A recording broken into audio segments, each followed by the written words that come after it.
Philip Rivers is ready via the Cowherd Global Satellite Network. All right. So, first of all, as a dad with a bunch of kids, and you have a bunch of kids, I have extra respect for you because I know that you have a game every day at home. Do you? I tell my wife this all the time. I'm a better guy. I'm a better radio host because I have to go home to the massive kids. Are you ever a better quarterback because of your kids and your family? Oh, I think I definitely am. I think for many reasons. One, they keep you down to earth, keep you grounded, that's for sure. But there's never a dull moment. As you know, sometimes the drive home from work is that you better gear back up because then it's really go time. It's go time until bedtime. But it's awesome. It's six girls and two boys, but it's awesome. Very blessed, and my wife's wonderful because she carries the load half the year for sure. 14th on the all-time passing yards list as well. Philip, you've been playing a long time. You've had some good offensive lines and some bad ones. You've taken a beating sometimes. Do you ever think to yourself, listen, I got all these beautiful kids. I've made a lot of money. Are you on the back nine? Do you sense it now? I do think I'm on the back nine. But I don't know how close to 18 I am. I really don't. I feel so good right now. God willing, if I can stay healthy, I want to play until they don't think I'm any good anymore, or until I feel like I can't help the team. You can't come back at 45 and go, hey, I want to give it another shot. So I want to continue to play as long as I can help us win and win more often than we did last year. But we're healthier already, which isn't saying much because we were so beat up it wouldn't have took much to be healthier than we were last year. And we added some pieces, free agency in the draft. I know everybody says they're going to win it all in June, right? But I really do feel like we're going to be a lot better heading into this season. Well, Peyton Manning's out of the division. That's never a terrible thing. When you've been around as long as you know this game back and forth. You were a 3-year, 4-year starter in college, and sometimes you get a new coordinator or you get a new coach. Is it ever difficult for you, Philip, because you are the Chargers, you know this game, you could be a coach yourself, when you get new pieces and you get new offensive linemen, do you ever tire of the mobility of the league where you're always teaching new people, young players, how to do what you do?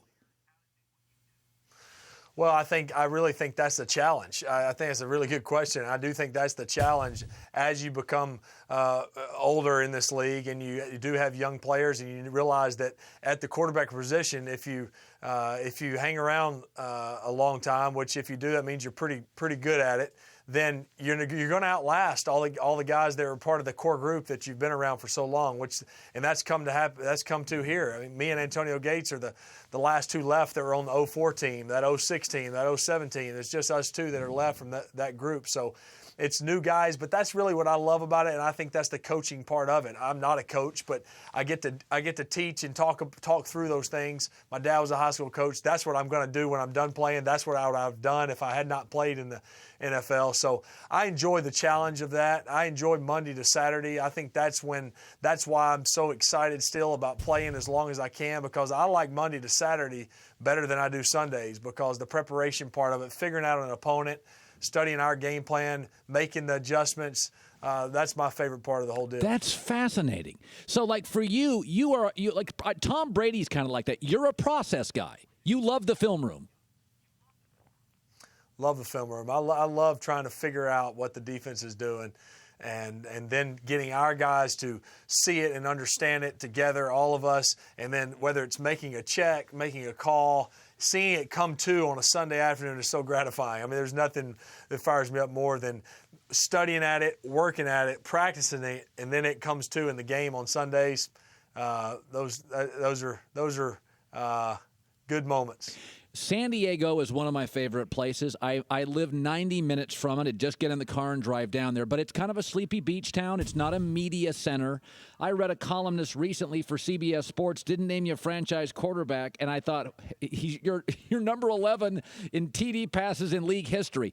Do you carry a little chip on your shoulder thinking, these people just don't see me. I'm out in San Diego. It's sunny. It's not New York. Do you have that little chip on your shoulder sometimes that you are underappreciated because of where you play? Well, I do think that there's times when we're a little bit forgotten about out there. But I'll say this: you got to win. I think people were paying attention to us when we were 13-3 and 12-4 and 14-2. But when you go 4-12 and 8-8, and you only go to the playoffs once in the last 5 or 6 years, then there's really no reason to talk about you too much. So I don't know that it's a chip on my shoulder, but I know that kind of comes with the territory if you're not winning and winning big, especially if you're not in one of those markets. You gotta win big to get noticed out there, but that's not why we play. It really isn't. I want to win a Super Bowl, and we want to win a Super Bowl for our town and for our organization and for our fans so bad. But it's the teammates and the camaraderie and the journey that you go on together and all the people you've met that make it what it is. And I'm as competitive as there is. I don't know if there's anybody that hates losing more than I do, but at the same time, there's way more to it than that. And what recognition you get or don't get, I love to play the game. It's taught me a lot more than about life than it has been just a game to me.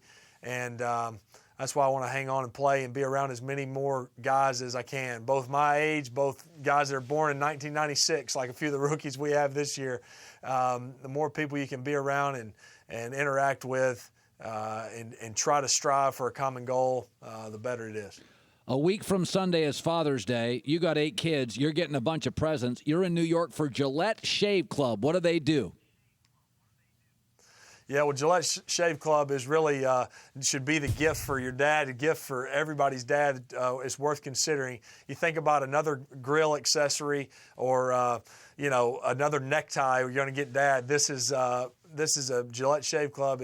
Sends your dad razors, blades, shave gel once a month right to his doorstep. I know my dad shaves every day. That's what I'm going to send his way. And really, along with that, they have the Go Ask Dad campaign. And I know you know this, saying you have 6 children like me, that the kids these days think they can just look up on the internet how to tie a tie, how to shave. I had a dad tell me that his son told him the other day he had a flat tire. And he was going to just look up how to change a flat tire. But that's something that I know my dad taught me. My dad taught me all those things. And I still ask my dad things, whether it be football, about life. And I want my children to do the same. So this campaign, they have it on their YouTube page. It's a cool video showing just trying to reconnect teens and their dads. There's no better person to ask for advice than good old dad. Philip Rivers, good luck to you. I'm glad you and your club are healthy. Enjoy San Diego. Thank you, sir.